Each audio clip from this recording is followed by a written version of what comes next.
What if the biggest predictor of whether you stay independent after 70 isn't your genetics, but 5 simple movement patterns you may not be practicing anymore? Not complicated workouts, not expensive equipment, not high-intensity gym routines, just foundational movements that your body was designed to perform and slowly loses when they're no longer challenged. After age 60, muscle mass declines at an average rate of 3 to 8% per decade. Balance reactions slow. Grip strength weakens. Coordination between muscle groups becomes less efficient. None of this happens overnight. It happens gradually, quietly, until everyday tasks start to feel harder. Standing up from a chair, carrying groceries, climbing stairs, walking confidently without hesitation. Here's what research consistently shows. When older adults reintroduce specific strength and balance patterns, measurable improvements can occur in as little as 8 to 12 weeks.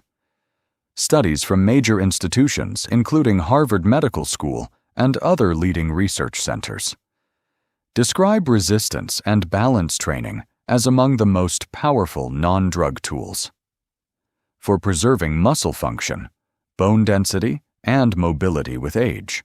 In other words, decline is common, but it is not automatic. In this video, I'm going to walk you through 3 science-supported exercises, ranked from foundational to essential. Each one targets a key system that protects independence: hip strength, grip and posture, single leg stability, controlled leg power, and dynamic balance. Stay with me until number 1. It may look simple, but it directly trains one of the strongest predictors of fall risk after 70. Before we begin, tell us in the comments your age and where you're watching from. And I'm curious if you could instantly improve one physical ability right now. Would it be strength, balance, endurance, or confidence? Now, let's start with number 5. Number 5. Glute bridges with hold. Now, let's move to a muscle group that plays a major role in mobility, posture, and lower back health, your glutes.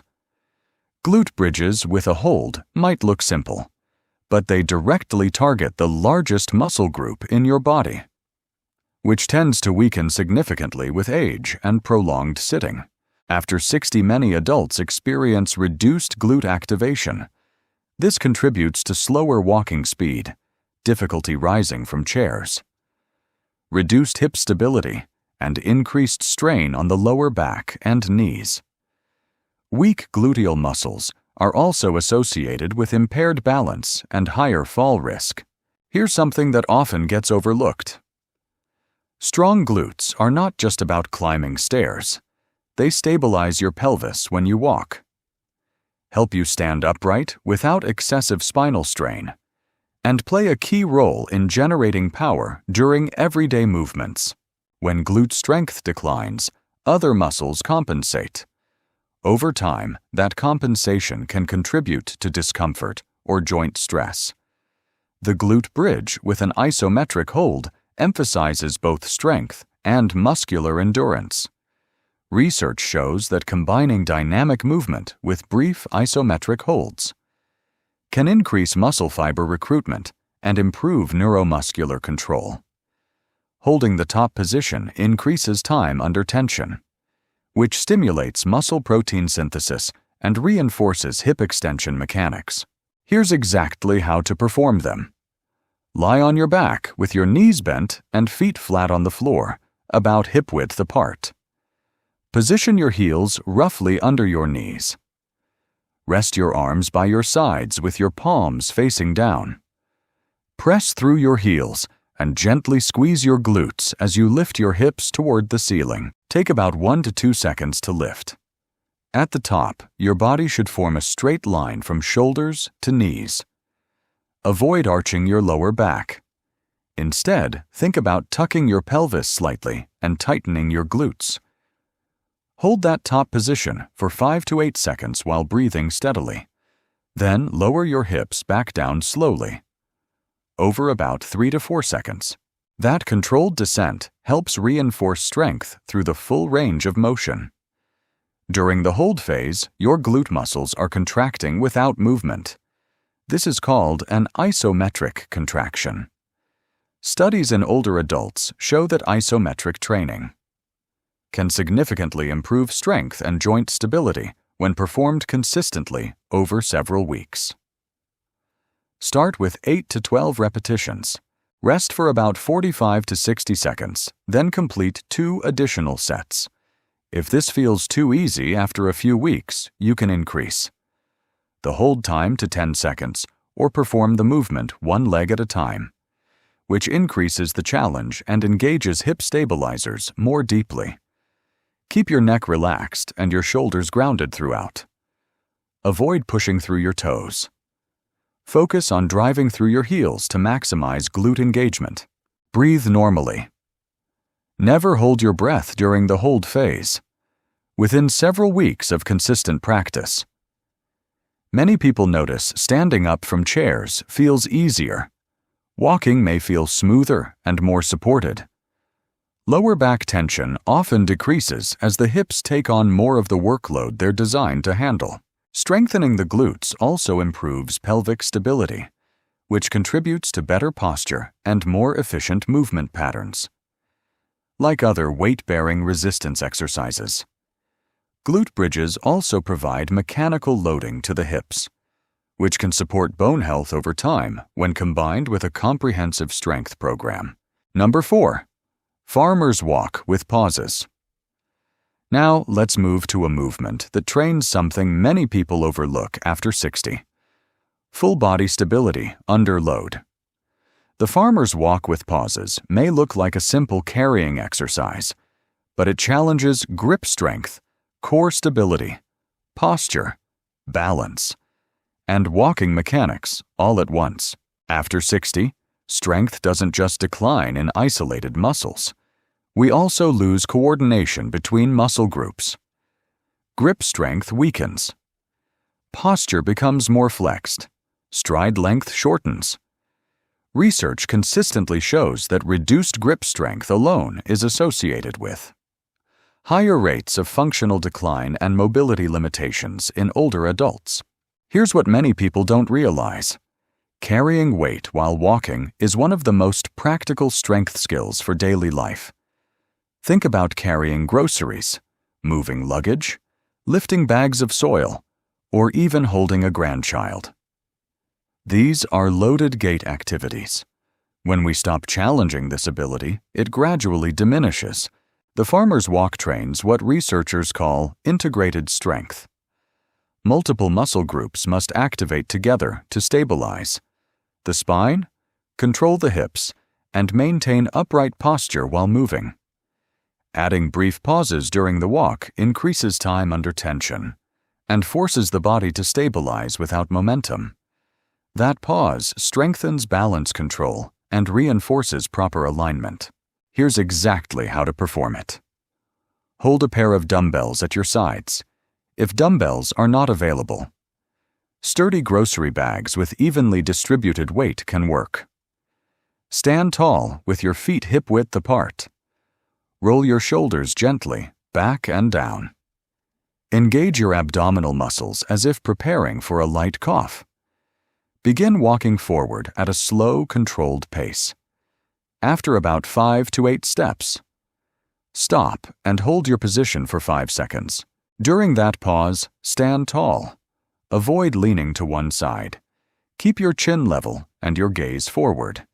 Then resume walking for another 5 to 8 steps before pausing again. Continue this pattern for 30 to 45 seconds. Rest for about 1 minute. Then repeat for 2 to 3 total rounds. The weight should feel challenging but manageable. You should be able to maintain upright posture without excessive strain. During the pauses, your body performs an isometric stabilization. The core, glutes, and spinal stabilizers contract to prevent movement. Studies on loaded carry variations show improvements in grip strength, trunk stability, and gait efficiency when practiced consistently over several weeks. Keep your breathing steady. Avoid holding your breath while carrying the weight. If you feel your posture collapsing or your grip failing early, reduce the load. Quality matters more than weight. Within several weeks of consistent practice, many people notice everyday tasks feel easier. Carrying groceries feels more secure. Walking feels more upright and controlled. Grip endurance improves. Postural awareness becomes more natural. Because the farmer's walk is weight-bearing and challenges multiple joints simultaneously, it also provides mechanical loading that can support bone density in the hips, spine, and forearms over time. It is a simple movement, but it reinforces strength patterns that directly transfer to daily independence. Number 1. Step-ups with knee drive. If climbing stairs leaves you feeling unsteady or winded, this movement deserves your attention. Step-ups with knee drive train one of the most important abilities in healthy aging: single leg strength combined with balance. They feel just like real-life movements such as climbing stairs, stepping onto a curb, or catching yourself after a small misstep. After 60, it's common for one leg to become stronger while the other gradually weakens.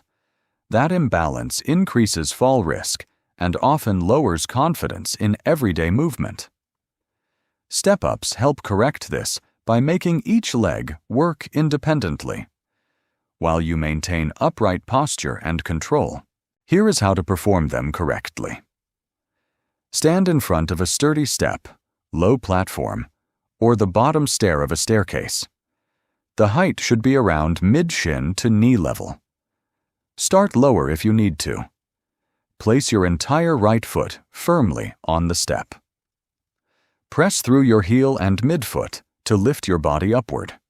As you stand tall on the step, drive your left knee upward until your thigh is roughly parallel to the floor. Pause in this position for 2 full seconds. That pause is important. It challenges your balance, strengthens hip stability, and increases activation in the glute of the standing leg. Now, slowly lower your left foot back to the floor, followed by your right foot, taking about 3 seconds to descend. This controlled lowering builds strength in the muscles that protect your knees and help you walk downstairs safely. Perform all repetitions on one side before switching legs. Do 8 to 10 repetitions per leg. Rest for 60 seconds, then complete 2 more sets. Research in older adults shows that single-leg step training improves stair climbing ability, balance confidence, and lower body power. The knee drive also engages the hip flexors and core muscles, helping your upper and lower body work together more smoothly. That coordination becomes especially important when you need to react quickly to avoid a fall. Throughout the movement, keep your chest tall and your eyes forward. Avoid pushing off too much with the back foot. The leg on the step should do most of the work. If balance feels uncertain, lightly hold a railing or wall for support, and gradually reduce assistance as you improve. Breathe out as you step up and drive the knee. Inhale as you return to the start. As you get stronger, you can increase the height of the step or hold light hand weights. Within a few weeks, many people notice stairs feel easier.